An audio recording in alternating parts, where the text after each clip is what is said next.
Hey there. Ever feel like managing your commercial real estate is eating into your relaxation time? The time you've earned. It's true. Today we're diving into how seasoned owners, people like you listening, can make those holdings simpler, maybe even, boost the benefits. And of course, we're thinking long-term, setting up a solid legacy. It's interesting how many folks reach a point where it's not about squeezing every penny out of a property anymore. It's more about making those assets fit with how you want to live, now. Totally. And our source, Don't Leave It to the Kids, gets right to it, laying out 5 core strategies to do just that. First up, strategic asset management. Sounds kind of jargony, to be honest. What's Okay. that in plain English? Think of it like a good checkup, but for your real estate. The source really emphasizes digging into how each property's doing, and not just the numbers. Think, are the people renting from you reliable? Is the location still hot, or has the neighborhood changed its tune? Makes sense. And then how do those operating expenses, taxes and upkeep and all that, how do they stack up against the income you're actually seeing? So, taking inventory, but instead of old cans of beans, it's the long-term health of our properties. What happens after we've sized things up? Well, it's not just analyzing. The source stresses the importance of making strategic upgrades. Not talking massive renovations, but smart improvements with impact. Give me an example. Paint a picture. Okay, so they talk about a senior investor who had this office building a bit outdated, fresh coat of paint, spruced up the landscaping, even swapped old lights for energy-efficient ones. Small changes, right? But it made the property way more attractive to potential buyers. They ended up increasing their asking price, get this, by 10%. Yeah, that's what I'm talking about. Sounds like being proactive is key here. But what about when you're ready to sell? That's where having a seasoned commercial real estate broker on your side is golden. Someone who knows the market inside and out, but also how to attract the right buyers to get you top dollar. The source mentions co-brokerage fees, which honestly sounds more complicated than it is. Yeah, co-brokerage fees. I'm drawing a blank. Break that down for me. Okay, imagine you're a kid with a lemonade stand, right? Yeah. To get more customers, you tell your friends, hey, bring someone by, I'll give you a cut. I see where you're going with this. Co-brokerage fees are similar. They incentivize other brokers to bring their clients your way. Widens your pool of potential buyers. Makes sense. Wider the net, better the catch. But selling usually means taxes, and capital gains can eat into profits. Right, you are. And that's where Don't Leave It to the Kids hits on a gem, the 1031 exchange.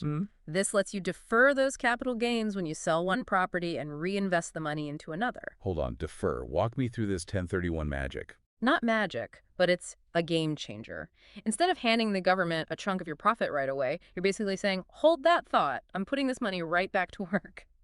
The source even talks about a swap till you drop strategy, which is as fun as it sounds. Okay, you've got my attention. Swap till you drop. Tell me more. Imagine you sell a property, roll those gains into a new one, then do it again and again and again, potentially putting off those taxes indefinitely. Here's the kicker. If you keep this up until, your heirs inherit at a stepped-up basis. Stepped-up basis. Now that's a term I need unpacked. I hear you. Basically, it means your heirs might not have to pay those deferred taxes at all. Let's say you bought a property for 500 grand, now it's worth $1 million. Stepped-up basis means they inherit it at that $1 million value, potentially saving them a ton in taxes. Wow. So it's about making sure your hard work benefits your family, not the IRS. But where do these 1031 exchanges happen? What kind of properties are we talking about reinvesting in? The source keeps mentioning single-tenant net lease properties. And for good reason. These STNL properties, think a building leased to, say, a big pharmacy chain or a standalone coffee shop. They're popular because the tenant handles most of the operating expenses. You get that rent check without dealing with a million tenant calls about every little thing. The source even calls it mailbox money, which I gotta say has a nice ring to it. But is it really that hands-off? Well, not completely work-free, but it's definitely less hands-on than managing a place with a dozen different tenants. And as we've been talking about, the older you get, the more appealing that hands-off approach becomes, right? 100%. Less stress, more time to enjoy life. But the source doesn't just stop at STNLs. They also mention things like REITs and DSTs for even more simplification and diversification, right? Exactly. These options open up a whole new world, but you definitely want to talk to the experts before jumping in. So before we all start picturing endless days on the golf course, let's break down these other options a bit. What are REITs and DSTs, and why might they be a good fit for some investors? Okay, so REITs, or real estate investment trusts, are basically companies that own and operate properties that generate income. Think of it like buying a little piece of a company that owns, say, a whole shopping mall instead of owning the entire mall yourself. Often it takes less money to get started than buying an entire property, and you can trade them like stocks. DSTs, on the other hand, stand for Delaware Statutory Trusts, and they let you own a slice of a larger commercial property. So instead of one person owning the whole shopping center, it's a bunch of investors pooling resources like a team effort. Exactly. And like those STNL properties, DSTs are also eligible for 1031 exchanges, means you could defer those capital gains taxes even longer. Sounds like a lot to consider. There must be pros and cons with DSTs, right? Always. DSTs offer this great thing called non-recourse financing. That means the loan is usually tied to the property itself, not the investors personally. But DSTs are generally considered less liquid than REITs. Less liquid, meaning it might take longer to get your money out if you need it. Exactly. And that's why the source can't stress enough how important it is to involve those knowledgeable professionals, brokers, financial advisors, tax gurus. They're like your co-pilots, making sure you navigate these strategies smoothly and safely. Like having a seasoned guide to help you avoid those unexpected potholes on the road to financial freedom. Perfectly said. And remember, there's no one-size-fits-all solution here. Everyone's got their own goals and circumstances. So we've covered a lot of ground strategic asset management, maximizing that sale price, and even explored those 1031 exchanges, STNLs, REITs, and DSTs. But there's one core strategy from the source we haven't touched on yet: strategic succession planning. And from what I gathered, this is where things get really impactful, especially for those enjoying their later years, right? You're absolutely right. Building wealth is one thing, but making sure it's passed on in a way that truly benefits your loved ones without burdening them, that's what it's all about. And that's the heart of strategic succession planning. It's one thing to build that nest egg, right? But making sure it's passed on in a way that really helps your heirs without overwhelming them, that's a whole other ballgame. So instead of just handing them a file folder full of deeds and hoping for the best, what does this strategic succession planning actually look like when we're talking real estate? Well, I think it starts with kind of taking stock, looking in the mirror and being honest about your goals. What do you actually want for these properties down the line? Right. Are they about providing a steady income stream for your kids, maybe?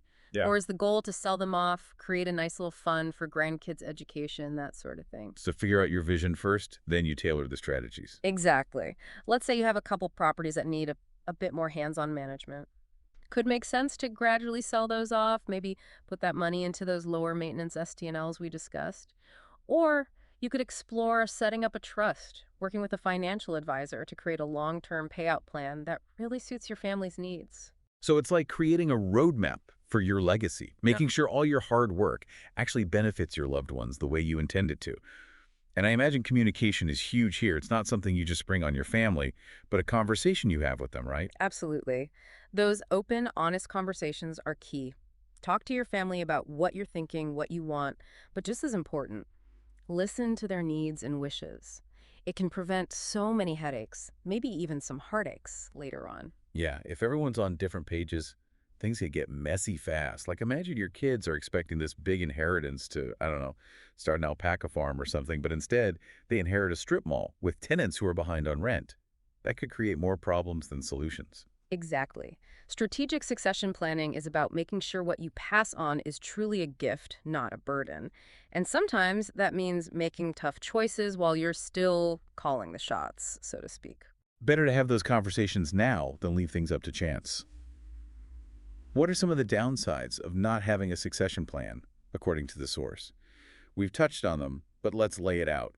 Well, one big risk is that your heirs are just not ready, totally unprepared to handle managing commercial real estate.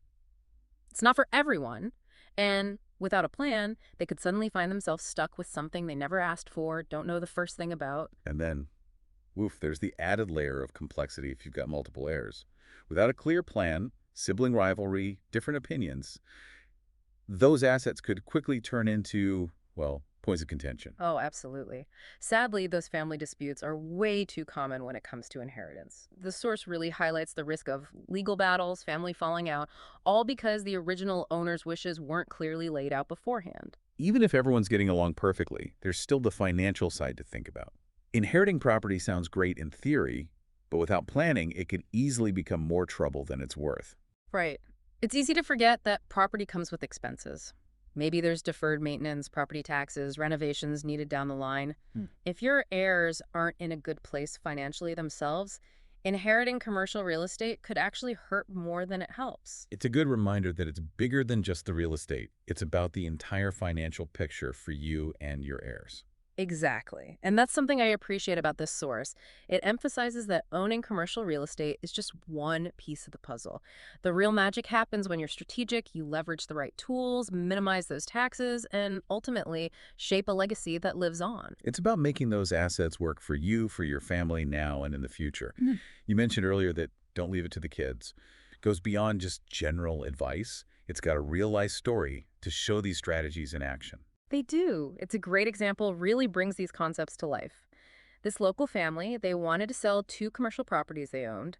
One was a vacant restaurant, the other was a strip mall, fully rented out. Put off, needed addressing. So that classic situation, wanting to cash out but also needing to make those repairs to maximize their profit.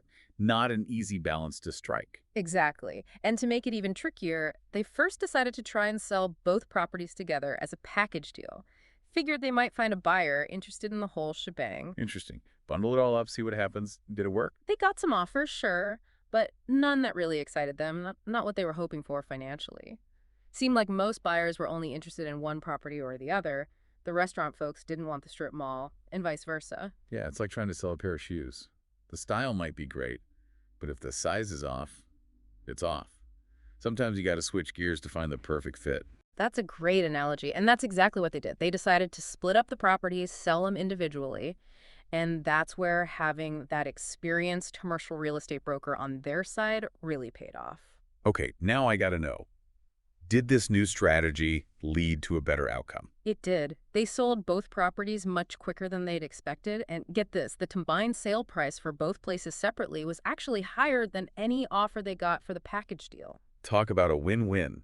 They got a better price, unloaded the properties, and were free to move on to their next adventure. This whole deep dive seems to point to the importance of being proactive, being strategic, and getting good advice, especially when it comes to real estate later in life. Couldn't have said it better myself. It doesn't have to be this weight holding you back. It can be a chance to simplify, to make the most of what you've built, and create a legacy for yourself and everyone you care about. It's about looking past just the immediate dollars and cents and considering the bigger picture. How do you want your real estate to shape your future and the future of your family? Now you're thinking like a true legacy builder. And speaking of which, It's amazing, isn't it? How a little planning can turn those properties into something, well, something that fuels your dreams. it really is. It's all about aligning your real estate, those tangible assets, with the life you want, especially at this point in the game. Right. It's bigger than just the here and now.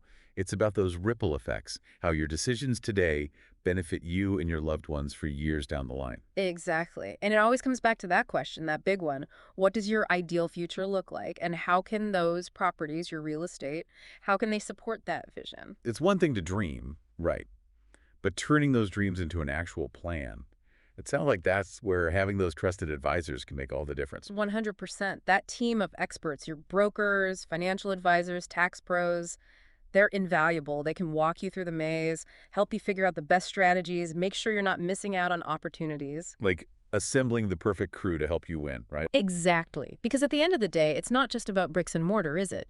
It's about what those properties represent. That financial security, peace of mind, the freedom to actually enjoy all the hard work you've put in. Beautifully said. Well, it seems we've reached the end of our deep dive, our exploration of commercial real estate strategies for those enjoying their later years. We covered a lot. Strategic asset management, maximizing your profits when you sell, the ins and outs of 1031 exchanges, those ST&L properties. And let's not forget REITs, DSTs, and that crucial piece, strategic succession planning. Exactly. We've broken down those acronyms, tackled some complex stuff, and hopefully given you some solid tools to navigate the world of real estate. Because knowledge, well, knowledge is power. The more you know, the better decisions you can make for yourself, for your financial future, for your legacy. Couldn't agree more. And while this deep dive might be wrapping up, the conversation doesn't end here. If you're listening If you're a seasoned real estate investor, take some time to think about those long-term goals we discussed today. Really ask yourself, what does your ideal future look like? How can your real estate help you get there?